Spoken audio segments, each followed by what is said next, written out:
Morning, folks. Lester here. We're just getting up Sunday morning, and I came out, stood here for a minute, and I see something way across the pasture over there that I don't think that's something good. It's too far away. I'm gonna walk over closer, but I have a bad feeling about this.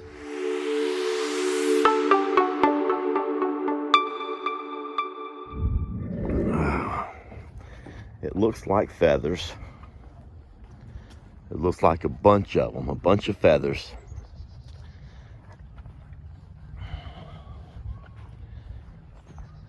We never heard the dogs barking last night. And I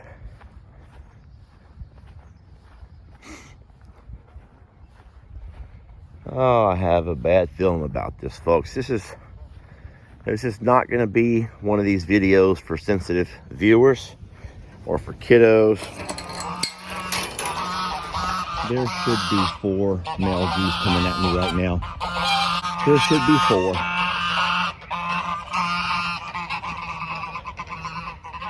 If this is what I think it is, this is going to be the very first time that we've lost a goose, because they normally are such defenders and protectors, and things don't mess with geese. But I'm afraid that's exactly what we have over here. So you can see that whatever it was had more than likely had chased it over here into the corner, and this is where it did all of what it did. More than likely, yeah, you can see. Now there's a footprint right there, and that's pretty darn big. That is a big track right there, guys. This is this is not pretty here. I want you to notice something here. Whatever it was jumped or climbed up over this gate. There's blood, feathers. I want to show you here. This is the first animal that we've lost in so long from predators. It is that time of year. And so, darn it. All the babies just don't know what to say. I'm sorry, y'all. Now the geese, Jamie will be the only one who will know who's missing. I never took time to learn the geese's names. It's just so hard to tell them apart. And I don't know. Isn't it something the way the animals are sort of normally would be very like you're kind of obnoxious, kind of spastic, and just, they actually are, you can see the solemnness on their faces, because more than likely they know what happened here. They heard it happening here. And darn it, Jamie and I had no idea. So it's kind of neat the way they take a moment and just kind of like, they're curious, obviously. And well, you can see this, all the trail, whatever it carried with it, it carried it right over. And so I'm gonna guess and say bobcat. I just can't tell. That track is not real clear. Maybe I can move some feathers out of the way and get me a better idea. But the problem now is, if it came here and it got itself a meal, then it will very likely come back again at some point. So I may have to start doing a little bit of trapping. I'm going to tell y'all something. A lot of people who follow pages like this, they can't understand why a person would trap an animal.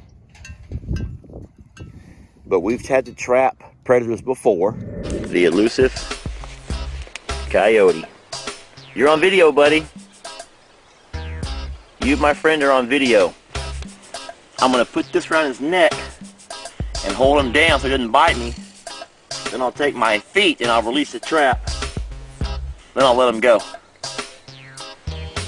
You can do this. Everybody, say goodbye to our coyote friend.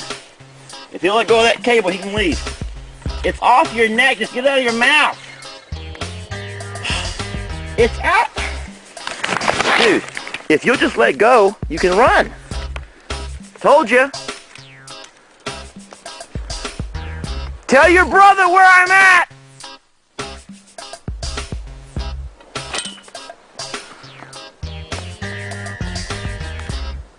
You don't mess with Luster! I got it. You gotta get your snare on him first. Put your snare on him. Hurry. Where?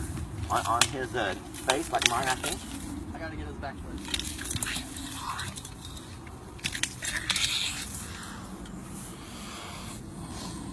There we go.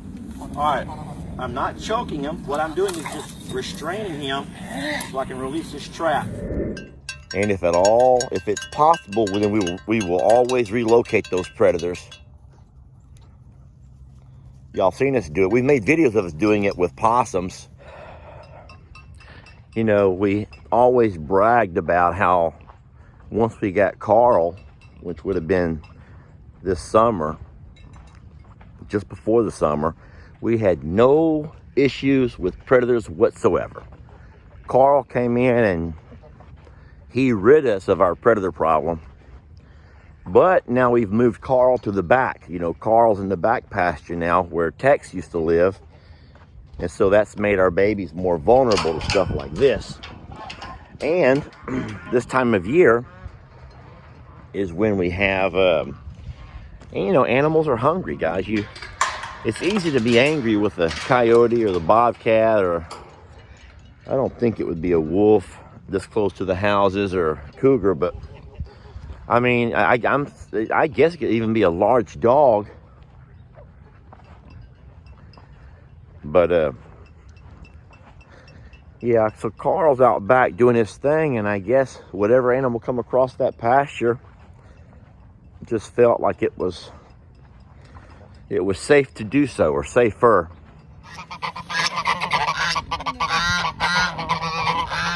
One of the males, one of the defenders.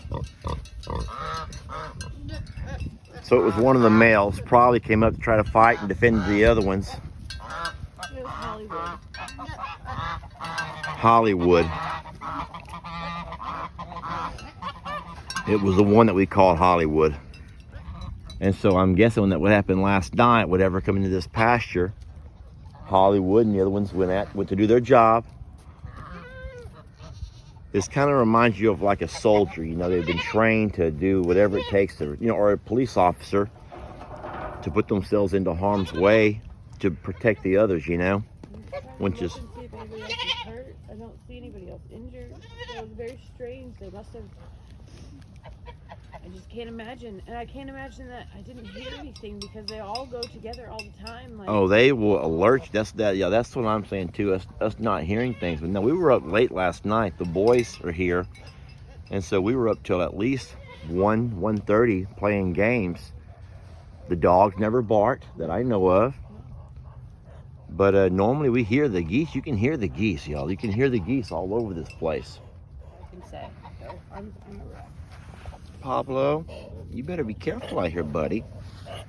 So, folks, if you're sitting there saying y'all should get a camera, guys, we have plenty of cameras. But when you have, well, it's like when you have our 15 acres, and then you include the rest of the property, you can't have cameras in every corner along every fence post facing every direction. And then even if you did, what would the camera do? You're not going to be able to afford some kind of motion censored camera that's going to alert you to movements, because then it's going to go off every time a cat or a dog or a goat, our goats, walk by, our cats walk by. You know. And so ultimately what we're going to do is probably have to go ahead and start trapping. And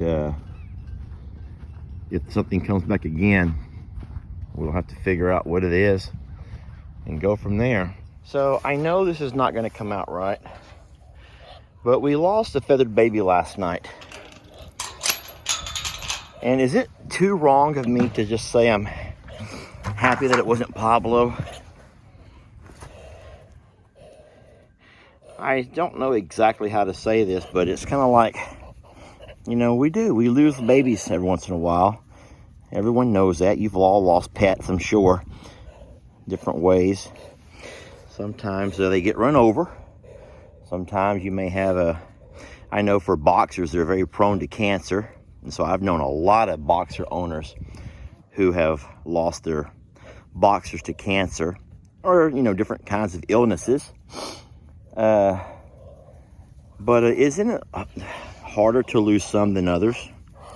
I don't know what I would do without Pablo. I do not know what I would do without Pablo. He's such a joy. And he's such a good little boy. And he's so happy. But I do worry about him. He goes everywhere, y'all. He goes everywhere. I think the only good thing is he can fly. And he flies very well. But it still makes me feel a little bit guilty on the inside that when I saw there was the feathers and I got closer, when I realized to make sure it wasn't Pablo, because he's obviously one of my favorites. And then I feel guilty saying that.